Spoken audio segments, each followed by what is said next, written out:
ঢিঙত আচলতে ক'বলৈ আমি লাজে লাগে। আমাৰ বাঘৰ সন্তাসৰ কথা আপোনালোকে গম পায়, 65 বছৰীয়া বৃদ্ধা ধৰ্ষণৰ কথা গম পায়, আৰু লগতে স্পেচৰ আতংকৰ কাৰণে আমি ৰাতি শুব নোৱাৰোঁ, ভেণ্টিলেটৰ চাই চাই আমি দিন পাৰ কৰিছোঁ। গতিকে আৰক্ষী প্ৰশাসন আছে নে নাই আমি তাৰ ওপৰত গুৰুত্ব প্ৰদান কৰিব যোৱা নাই। আৰক্ষী থকা নথকা আমাৰ কাৰণে কোনো মূল্যই নাই।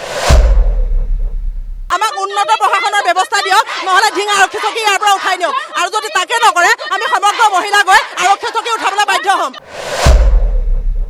আমি নিজেও সুৰক্ষিত নহয় ঢিঙত। ঢিংখন এতিয়া এনেকুৱা ভয়ানক জেগা হৈছে, মানুহে ঢিঙৰ নাম শুনিলে ভয় কৰে। ক'বলগীয়া একো কথাই নাই। আজি আমি ৰাজপথত আছোঁ, আৰু ইয়াৰ দ্বাৰা মই সমগ্ৰ অসমৰ মহিলাক জনাওঁ যে আজি আমাৰ লগত হৈছে, কাইলৈ আপোনালোকৰ লগত হ'ব।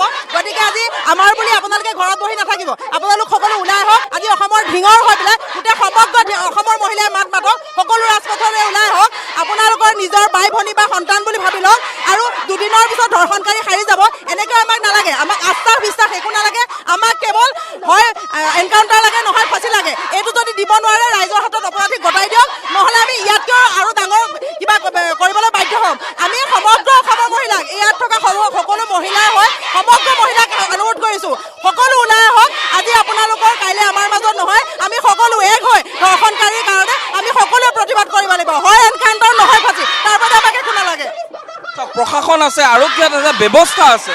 প্ৰশাসন বুলিবলৈ আমাৰ ঢিঙত আচলতে ক'বলৈ আমি লাজে লাগে। আমাৰ বাঘৰ সন্তাসৰ কথা আপোনালোকে গম পায়, 65 বছৰীয়া বৃদ্ধা ধৰ্ষণৰ কথা গম পায়, আৰু লগতে স্পেচৰ আতংকৰ কাৰণে আমি ৰাতি শুব নোৱাৰোঁ, ভেণ্টিলেটৰ চাই চাই আমি দিন পাৰ কৰিছোঁ। গতিকে আৰক্ষী প্ৰশাসন আছে নে নাই আমি তাৰ ওপৰত গুৰুত্ব প্ৰদান কৰিব যোৱা নাই। আৰক্ষী থকা নথকা আমাৰ কাৰণে কোনো মূল্যই নাই। আমি হিমন্ত বিশ্ব শৰ্মা ডাঙৰীয়াক অনুৰোধ জনাইছোঁ, আমাক উন্নত প্ৰশাসনৰ ব্যৱস্থা দিয়ক, নহ'লে ঢিং আৰক্ষী চকী ইয়াৰ পৰা উঠাই দিয়ক, আৰু যদি তাকে নকৰে আমি সমগ্ৰ মহিলা গৈ আৰক্ষী চকী উঠাবলৈ বাধ্য হ'ম। ইয়াতকৈও ভয়ংকৰ প্ৰতিবাদ আমি কৰিবলৈ বাধ্য হ'ম। নগাঁও, গুৱাহাটী আমি সকলোতে যাওঁ, আৰু আমাক সহায় কৰিবলৈ সমগ্ৰ অসমৰ মহিলাক আমি ওলাই আহিবলৈ অনুৰোধ জনাইছোঁ। লাজখন বচাবৰ কাৰণে, নিজৰ শৰীৰটো বচাবৰ কাৰণে প্ৰতিবাদত বহিব লগা হৈছে। নিজৰ শৰীৰটো নিজৰ আজি 10মহীয়া কেঁচুৱা ঘৰত পেলাই থৈ আহিছোঁ, 9 বছৰীয়া কন্যা সন্তান আছে। আমি স্কুললৈ পঠাম কেনেকৈ, টিউচনলৈ পঠাম কেনেকৈ? আমি তেওঁলোকক সকলো সময়তে লগত লৈ ঘূৰি ফুৰিম নে আমি তেওঁলোকক খোৱাব পিন্ধাবৰ কাৰণে বেলেগ কিবা ব্যৱস্থা গ্ৰহণ কৰিম? এনেকুৱা অৱস্থা হৈছে, না দিন দুপৰীয়া না সন্ধিয়া। আমাৰ ল'ৰা ছোৱালী আনকি বৃদ্ধা, আমি বেলেগৰ ল'ৰা ছোৱালীৰ কথা নকওঁ, আমি নিজেও সুৰক্ষিত নহয় ঢিঙত। ঢিংখন এতিয়া এনেকুৱা ভয়ানক জেগা হৈছে, মানুহে ঢিঙৰ নাম শুনিলে ভয় কৰে। আজিৰ পৰা 20 বছৰ আগত বেলেগৰ মানুহে মাটি কিনি ঢিঙত বাস কৰিবলৈ আহিছিলে। এতিয়া ঢিঙৰ মানুহ ইয়াত যে জীয়াই থাকিম, আমাৰ প্ৰাণৰ ভাবুকি আহি গৈছে ইয়াত। গতিকে আমি এই প্ৰতিবাদ কৰিবলৈ ওলাই আহিছোঁ, আৰু ইয়াতকৈও ভয়ংকৰ প্ৰতিবাদ আমি কৰিবলৈ আগবাঢ়ি আহিম। এইটো প্ৰথম নহয়, ইয়াৰ আগতে আমি ৰাজপথলৈ ওলাই আহিছোঁ। আৰু এয়া হ'ল পৰিৱেশ আৰু এয়া পৰিস্থিতি। মই এই মুহূৰ্তত পোনপটীয়াকৈ দেখুৱাইছোঁ। সকলো আজি ক্ষোভিত, সকলোৱে কৈছে তেনেদৰে ওলাই আহিব লগাটো দুৰ্ভিক্ষ, আচলতে দুৰ্ভাগ্যজনক এটা বিষয় আৰু দুৰ্ভাগ্যজনক বিষয়, কিন্তু উপায়ন্তৰ হৈ সকলো এনেদৰে ওলাই আহিছে, আৰু ওলাই আহি তেওঁলোকে ৰাজপথত তেওঁলোক একত্ৰিত হ'বলগীয়া হৈছে। আৰু এই মুহূৰ্তত আমি দেখুৱাইছোঁ ৰাজপথৰ দৃশ্য, আৰু সকলো এনেদৰে ওলাই আহি তেওঁলোকে ৰাজপথত উত্তাল কৰিছে। তেওঁলোকক বহি থাকিবলৈ বাৰে প্ৰতি অনুৰোধ জনাইছে, কিন্তু তেওঁলোক ক্ষোভিত, তেওঁলোক ইয়াত বহি থাকিব বিচৰা নাই। তেওঁলোকে কৈছে আমি থানা ঘেৰাও কৰোঁ, আমি থানালৈ যাওঁ, ইয়াত আমি বহি নাথাকোঁ। সকলোৰে সেই এটাই কথা, কিন্তু ধাৰাবাহিকভাৱে তেওঁলোকক অনুৰোধ কৰা হৈছে যে আপোনালোক বহক, কিন্তু তেওঁলোক নবহে। কিমান ক্ষোভত আচলতে এনেকুৱা এটা পৰিৱেশৰ সৃষ্টি হয় সেয়া নিশ্চয় আপোনালোকে অনুভৱ কৰিব পাৰিছে যে কিমান ক্ষোভ থাকিলে এনে এগৰাকী বৃদ্ধা, মই এগৰাকী দেখুৱাইছোঁ, তেওঁ এই মুহূৰ্তত আহি ইয়াত বহিছে। মই এগৰাকী বাইদেউ, আপোনাৰ বয়স কিমান?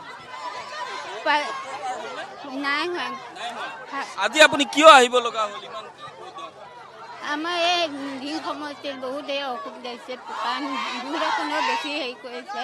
সেইকাৰণে আমি আইসকলে আহি অলপ হেৰি কৰিছোঁহি, অলপ নাৰী জাতিটো অকণমান সুৰক্ষা হওক, তাৰ কাৰণে আমি চাওক তেখেতৰ মুখমণ্ডল চাওক, আৰু আজি এই প্ৰখৰ ৰ'দত তেখেত আহি প্ৰতিবাদত বহিছে।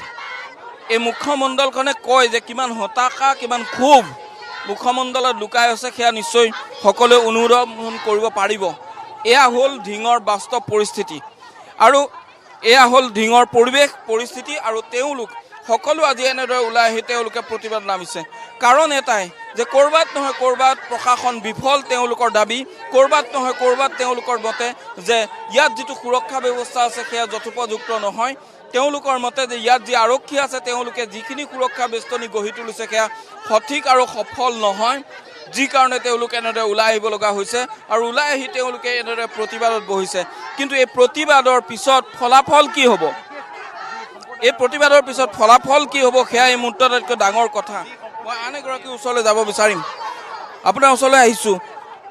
নাৰী নিৰ্যাতন বন্ধ কৰক বুলি ক'লে আপোনালোকে প্ৰতিবাদ কৰিলে বন্ধ হ'ব বুলি আপোনালোকে আশা কৰিছে? নাই, এইটো কেতিয়াও আমি আশা কৰা নাই। পুলিচ প্ৰশাসন তাকে বহুত ব্যৰ্থ হৈছে। পুলিচ প্ৰশাসনসকল ইয়াৰ কাৰণে তেওঁলোকে ভাল ধৰণে তেওঁলোকে মানে ধৰি পেলাই দোষী শাস্তি দিয়ক। আৰু এটা কেছ হৈছে, আমি সিদিনাখন গম পাইছোঁ বেতকাটি গাঁৱত তেওঁলোকে কেছ দিলে।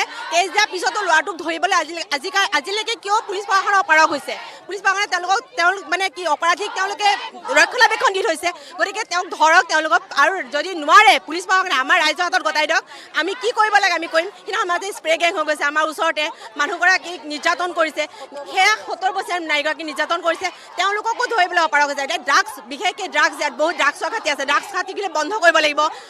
মানে মাদক দ্ৰব্য যি সেৱন গাঁৱে গাঁৱে হৈছে সেইবিলাক বন্ধ কৰিব লাগে, ঘাটিবিলাক বন্ধ কৰিব লাগিব। সেইবিলাক নকৰে কিয় আৰক্ষী? সেইটোৱেতো আৰক্ষীয়ে কিহৰ কাৰণে কৰা নাই সেইটো আমি গম পোৱা নাই। আৰক্ষীয়ে কিহৰ কাৰণে ব্যৰ্থ হৈছে সেইটো আমি গম পোৱা নাই। সিদিনাখনো এয়া কেছ হৈছে। ছোৱালীজনী আজি মোক মাকে ফোন কৰিছে যে পুলিচ প্ৰশাসনে তেওঁলোকৰ ল'ৰাটোক গাপ দি ৰাখিছে, তেওঁক ধৰা নাই। মানে এতিয়ালৈকে কিহৰ কাৰণে তেওঁলোকে ধৰা নাই সেইটো আমাক দিয়ক। আমি মুখ্যমন্ত্ৰী ডাঙৰীয়াক অনুৰোধ জনাইছোঁ যে পুলিচ প্ৰশাসনে এইটো মানে নিষ্ঠা সহকাৰে তেওঁলোকে কামবিলাক কৰি যাওক। তেওঁলোকে আজিলৈকে কাম কৰা নাই। আমি দেখি আছোঁ অতটা কেছ হৈ গৈছে দিনত, এটা অপৰাধীক ধৰিবলৈ সক্ষম হোৱা নাই তেওঁলোক।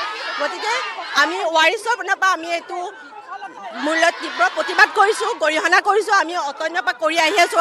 আমি ইয়াত সময়ত প্ৰতিবাদ কৰি আহিছোঁ আৰু কৰি যাম, আগলৈও কৰি যাম। আৰু দোষীক আমি ফাঁচি দিবৰ কাৰণে আমি আহ্বান জনাইছোঁ। বেটি বচাও এটা প্ৰধানমন্ত্ৰীগৰাকীৰ আহ্বান আছিল, কিন্তু সেই আহ্বানটো ঢিঙত ক'ৰবাত আপোনালোকে দেখা পাইছে? নাই, সেইটো এতিয়ালৈকে আমি দেখা নাই। বেটি বচাও বেটি পঢ়াও আমি সুৰক্ষিত নহয়, আমি ঘৰতে সুৰক্ষিত নহয়। আমি ছোৱালীবিলাকক এতিয়া স্কুল পঠিয়াব পৰা নাই। আমাৰ ভয় হৈছে। কালি ছোৱালীজনীয়ে মোক কৈছে, মা কি হৈছে? মই 8 বছৰীয়া ছোৱালীজনীক ক'ব পৰা নাই কি হৈছে।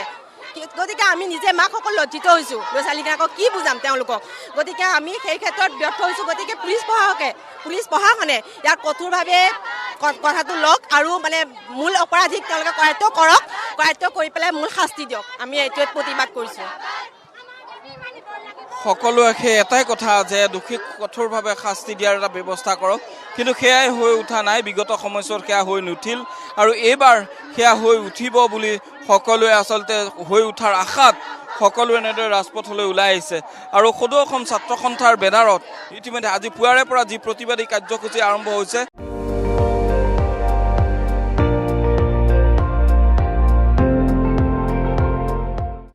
আপুনি চাই আছে ND24, সৰ্বশ্ৰেষ্ঠ নহয় সৰ্বোত্তমৰ দৌৰ।